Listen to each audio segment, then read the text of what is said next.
美军最新单兵武器可以精准打击的榴弹枪重出江湖。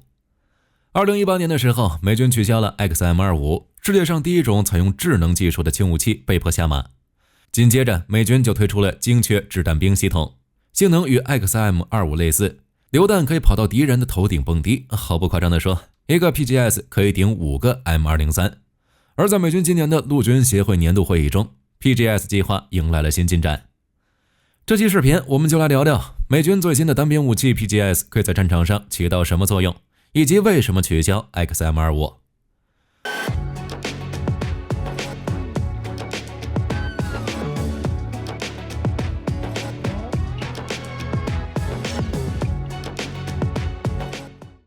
为了强化步兵火力，美国陆军在2020年启动了精确掷弹兵系统计划，目的就是取代 M203 与 M320， 在功能上类似之前被取消的 XM25， 属于精确打击武器。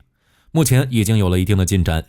在10月份的陆军协会年度会议中，巴雷特公司展出了自家的新型榴弹枪原型，班用支援步枪系统。该枪在造型上类似 AR-15， 枪托和握把与 AR-15 一样，布局也是 AR-15 的上下机匣。垃圾柄在机匣两侧，在机匣上方还设置了一个倾斜式的导轨，可以配备 NGSW 计划中的 XM157， 也就是 XM7 与 XM250 的标准瞄准镜，配备数字显示、内置环境传感器与激光测距仪，二者可以将气候数据与目标距离等数据传输给火控系统内置的弹道计算机进行弹道计算。PGS 计划的目的就是开发一种可编程的空爆榴弹，在敌人头顶实现定时爆炸。使用这种具备自动弹道计算能力的智能光学瞄准镜，可以大幅度提高命中率。艾芬美国分公司去年推出的 PGS-001， 外形类似 SCAR 步枪，也搭载了 XM157。就目前来看， PGS 计划还处于竞标阶段，在设计之初，一共有5家公司竞标，现在只剩巴雷特公司与艾芬美国分公司。美国莱茵金属、骑士技术与垂直精密公司已经被淘汰。其中美国莱茵金属的产品大概率是德国母公司的 SSW40， 只是由于口径太大，弹道精度和便携性很难满足美军的需求。至于骑士技术与垂直精密公司被淘汰，火力军只能说活该。PGS 计划进行招标时，美国陆军并没有规定口径，仅指定了杀伤效果，于是骑士技术与垂直精密公司就开始搞花活了。二者的产品都是转轮式的小口径榴弹，有些类似 AA-12 搭配的 FRAG-12 高爆榴弹。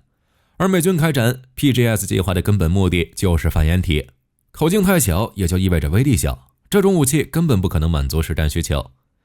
于是现在就仅剩巴雷特公司与艾芬美国分公司，不过二者的产品都还处于模型阶段。就比如巴雷特公司这次展出的 SSRS 看起来就很简陋，机匣上面都找不到弹匣释放钮，所以 PGS 计划最终花落谁家还不好说，说不定之前被淘汰的美国莱茵金属还能重新站起来。就性能而言， PGS 与之前被放弃的 XM25 非常相似。问题来了，既然要开发这种精确强榴弹系统，美军为什么要淘汰 XM25？ 实际作战时 PGS 又能起到什么作用？说到班用武器，估计大家第一时间想到的就是突击步枪、班用机枪、手榴弹、单兵反坦克导弹之类的武器。事实上，榴弹发射器也是班用武器，只是存在感较低而已。越南战争开始，榴弹发射器就成为一些国家陆军步兵班的标配，负责打击开阔地和掩蔽工事内的有生目标或者轻装甲目标。简单来说，使用榴弹发射器的目的就是为步兵提供更快、更直接的火力支援。在城市战中，如果敌人的炮火从手榴弹的范围外或者障碍物后面发射的话，传统枪支无法起到太大的作用。步兵最好的选择就是呼叫空军，让对方看看什么叫炮弹洗地。也可以使用各种平射火力把建筑物轰塌，要么派遣步兵进入建筑物，只是很显然这都不是最好的解决办法。使用空中支援或者火炮虽然安全一点，但及时性不够，等到火力支援抵达，敌方可能已经换其他地方了。现在有了无人机，士兵可以选择使用无人机进入建筑物内杀伤敌人，只是由于威力问题，杀伤效果有限。而在无人机兴起之前，就需要榴弹发射器出手了，射程比扔手榴弹更远。美军当前的 M320 榴弹发射器可以安装在 M16 与 M4 的弹匣前方，最大射程达到了400米，威力也不错。唯一的问题就是不够先进。早期的 M203 更是如此，这点美军也知道。于是在1994年的时候，美军推出了理想单兵战斗武器，计划开发一款 5.56 毫米步枪，与20毫米枪榴弹发射器组合的武器，也就是 XM29 突击步枪，作为美国陆军未来战斗系统计划的一部分。XM29 步枪装有变焦距镜头摄像机，可以把拍摄到的影像传送至士兵的特别头盔上，扩大其视野范围。加上红外线仪器，即使在晚上配备 XM29 的士兵也可以作战。此外 XM29 的榴弹属于可编程，确定弹道和飞行时间后，榴弹可以在最佳的位置起爆，以达到最佳的空爆效果。单看以上这些功能就能知道研发难度很大， OSAW 计划不出意外的被取消了。后来美军又单独开发了 XM8 步枪与 XM25 榴弹发射器，但是都因为成本问题被取消。在步枪升级方面，美军最终的结果就是 XM7， 而榴弹发射器变成了 PGS。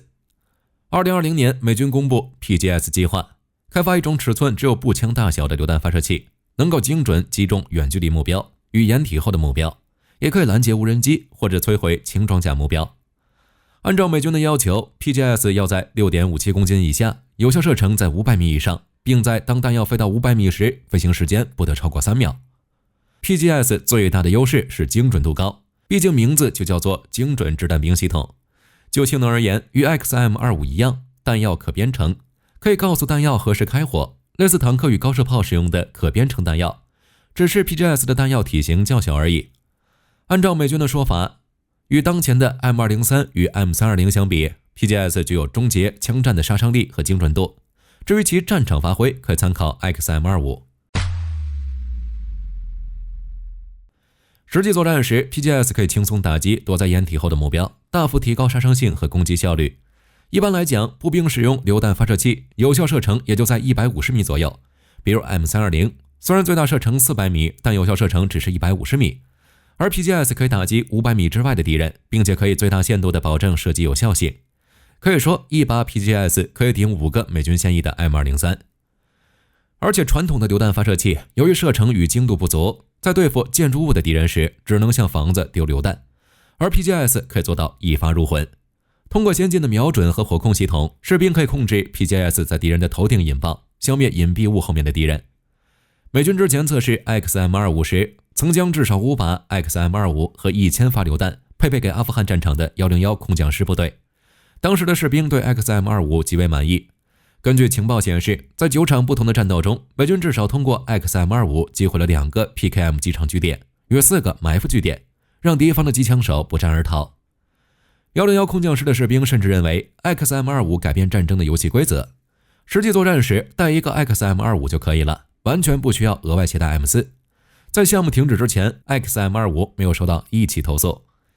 相比较 XM25， PGS 的口径稍微大了一点，达到了30毫米，威力呢也相对较大。不过步兵可以携带的弹药数量不如 XM25， 射程也相对近了一些。就性能而言， PGS 与 XM25 并没有差太多，实际使用方式也没有太大的区别。除了反掩体之外， PGS 也配备了近距离作战弹药，可以杀伤35米距离内的目标，也可以使用穿甲弹打击轻装甲目标，或是使用反无人机系统弹药拦截敌方的无人机。说到这儿就有一个问题了，美军在2018年取消了 XM25， 但紧接着在2020年就推出了 PGS。 既然不放弃可以精准打击的榴弹发射器，那为什么还要取消 XM25 呢？这点可能有朋友知道，因为价格贵。火力军不否认这点， XM25 的榴弹单价达到了1000美元，加上研发阶段的问题，价格的确偏贵。